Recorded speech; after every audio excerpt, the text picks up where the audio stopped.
Amen. Hallelujah. Praise the Lord. ஆம், கர்த்தருக்குள் மிகவும் பிரியமான சகோதர சகோதரிகளே, உங்கள் அனைவரையும் கர்த்தராகிய இயேசு கிறிஸ்துவின் இன்ப நாமத்தில் இந்த வீடியோ மூலமாய் சந்திப்பதில் மிகுந்த மகிழ்ச்சி அடைகிறேன். ஆம் பிரியமானவர்களே, இன்று நாம் வாசிக்கும்படியாக தெரிந்து கொள்ளப்பட்ட சங்கீத பகுதி சங்கீதம் 14 வசனம் 1 முதல் 7 வரை.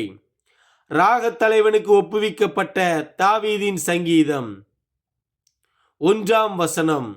தேவன் இல்லை என்று மதிகெட்டவன் தன் இருதயத்தில் சொல்லிக் கொள்ளுகிறான். அவர்கள் தங்களை கெடுத்து அருவருப்பான கிரியைகளை செய்து வருகிறார்கள். நன்மை செய்கிறவன் ஒருவனும் இல்லை. 2 வசனம். தேவனை தேடுகிற உணர்வுள்ளவன் உண்டோ என்று பார்க்க கர்த்தர் பரலோகத்திலிருந்து மனுபுத்திரரை கண்ணோக்கினார். 3 வசனம். எல்லாரும் வழி விலகி ஏகமாய் கெட்டு போனார்கள். நன்மை செய்கிறவன் இல்லை, ஒருவனாகிலும் இல்லை. 4 வசனம். அக்கிரமக்காரரில் ஒருவனுக்கும் அறிவு இல்லையோ? அப்பத்தை பட்சிக்கிறது போல என் ஜனத்தை பட்சிக்கிறார்களே, அவர்கள் கர்த்தரை தொழுது கொள்ளுகிறதில்லை. 5 வசனம். அங்கே அவர்கள் மிகவும் பயந்தார்கள். தேவன் நீதிமானுடைய சந்ததியோடு இருக்கிறாரே. 6 வசனம்.